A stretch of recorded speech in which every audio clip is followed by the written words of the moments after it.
नमस्कार दर्शकबिनहरू, यतिखेर म झापा गाउँपालिकाको र गौरगञ्ज गाउँपालिकाको बीच मध्य भागबाट बग्ने कन्काई खोला म तपाईहरुलाई देखाउन एकदम गइरहेको छु। यतिखेर म यो पोस्टल हाइवे जुन यसलाई हुलाकी राजमार्ग भन्छ, म यही हाइवे भएर तपाईको म एकदम हाम्रो कन्काई माईतिर म तपाईहरुलाई लिएर जानेछु। कन्काई माईको दृश्य के छ र कन्काई माईमा बनेको पुलको अवस्था अहिले के छ, भौतिक संरचनाहरू कति प्रतिशत बनेको छ त्यो पनि तपाईहरुलाई म देखाउन जाँदैछु र तपाईहरु मलाई फलो गर्दै गर्नु होला। म यहाँको अवस्थाको बारेमा पनि देखाउन जानेछु भने पनि यहाँ तपाईहरु हेर्न सक्नुहुनेछ। तपाईहरुलाई जुन कन्काई पुल तर्फ लिएर जाँदैछु। यो ठेटको यो पोस्टल हाइवे हो जुन हामी हुलाकी राजमार्ग भन्छौँ र म तपाईहरुलाई एकदम सरासरी लिएर जाँदैछु। तपाईहरु मलाई चाहिँ फलो गर्दै गर्नु होला। म यहाँको चारैतिर तपाई यो माई खोलाको लोकेसनहरु म देखाउने कोसिस गर्दैछु। कहाँ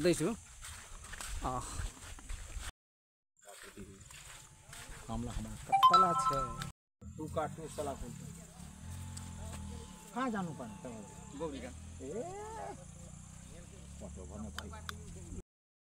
सडक अन्तर्गतको चाहिँ यो चाहिँ पहिलो यो पिलरहरू देखाउँदैछ तपाईको पाइल्सर गाडेको छ। अहिलेसम्म चाहिँ यो बनेको छैन। जहाँसम्म बुझ्नुहुन्छ यो 56% कि भौतिक संरचनाहरू चाहिँ निर्माण भएको मैले चाहिँ बुझेको छु। बाँकी तपाईहरुलाई म यहाँ देखाउने कोसिस गर्ने नै छु।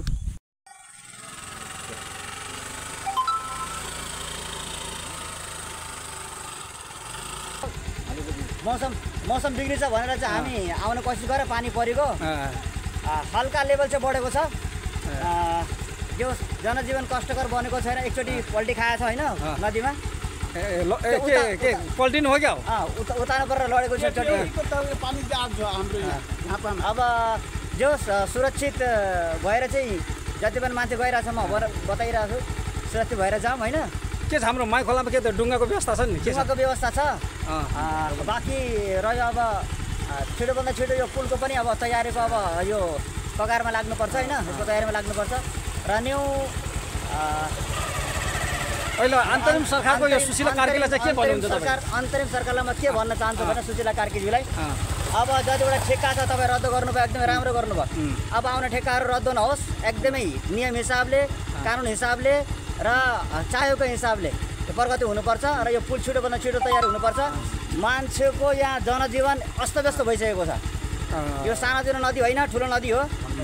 त्यही भएर यसको चाहिँ यतातिर हल्का ध्यान दिएर नै काम गर्नु आवश्यक छ र जरुरी पनि छ। तपाईको शुभ नाम चाहिँ? मेरो नाम मोहम्मद मुर्शिद अली, म झापा गाउँपालिका वडा नम्बर 4। हस् त, धन्यवाद।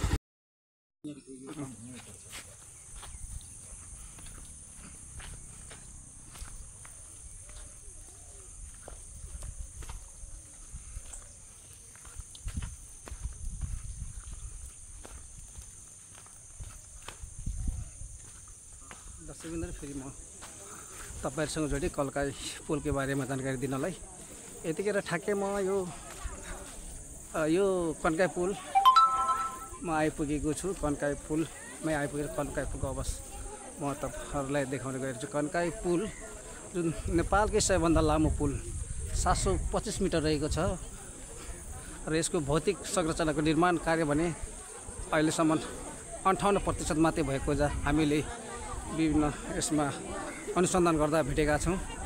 म तपाईलाई यो माई खोलाको अहिले अवस्थाको बारेमा तपाईलाई म देखाउन गइरहेको छु। यो माई खोलाको अवस्था कस्तो छ, यतिखेर माई खोलाको अवस्था के छ भने म तपाईलाई एकदम देखाउन गइरहेको छु।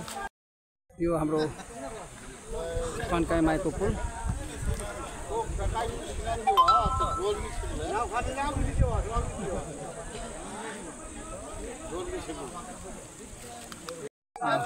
यो चाहिँ हाम्रो कन्काई नदी। यतिखेर जोखिमपूर्ण यात्रा गरिरहेका छन् डुङ्गामा चढेर।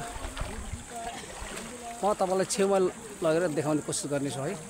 वेटिङ गर्दै गर्नु, तपाईहरु मलाई फलो गर्दै गर्नु होला। दर्शकबिनहरु, यतिखेर म तपाईलाई ठ्याक्कै ठुलो कन्काई पुल हुलाकी सडक अन्तर्गतको पुलमा लिएर आइसकेको छु। यतिखेर यात्रीहरू जोखिमपूर्ण डुङ्गाको सैर गरेर वारिपारी गरिरहेका छन् र दुईटा डुङ्गा चलेको अवस्था छ। यतिखेर यो झापा गाउँपालिका र गोरगञ्ज गाउँपालिका बीच पर्ने यो हाम्रो यो चाहिँ ल जोखिमपूर्ण यात्रा गरिरहेका छन् यात्रुहरू। यहाँ तपाईँको यो यतिखेर नाउ माई खोलाको मध्य भागमा पुगेको छ र पारी पनि यात्रुहरू प्रतीक्षामा रहेका छन्। म तपाईँलाई बिएम मिडियाबाट हेरेको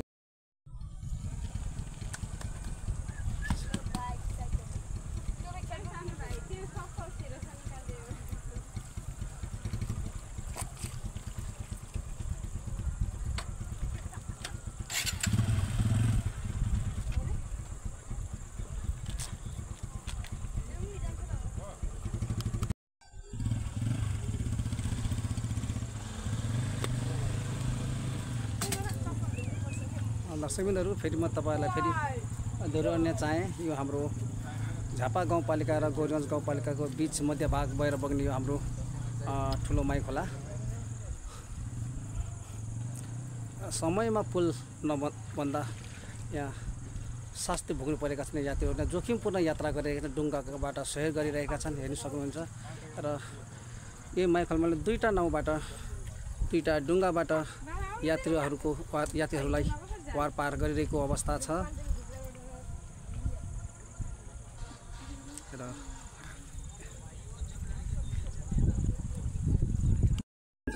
स्थानीयहरू एकदम जोखिमपूर्ण यात्रा गरिरहेको अवस्था छ। यतिखेर यस्तो छ अवस्था।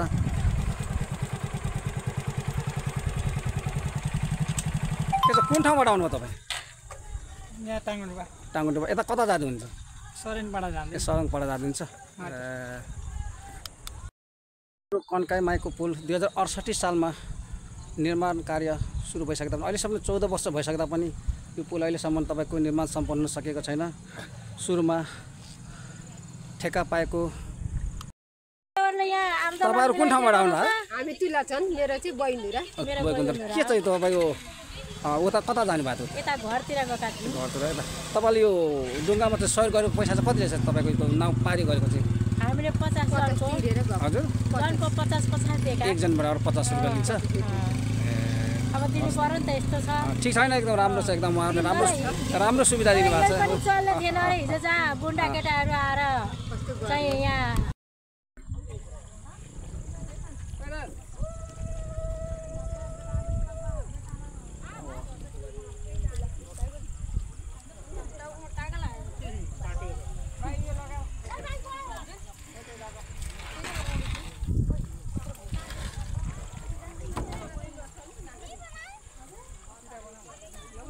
जोखिमपूर्ण यात्रा गरिरहेका छन् यात्रुहरू।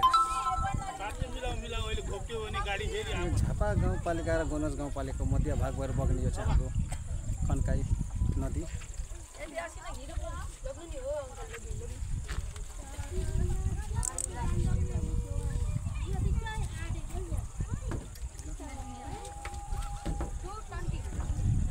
फाल्टाको भरमा गाडीहरू जोखिमपूर्ण लोड गरिरहेको अवस्था।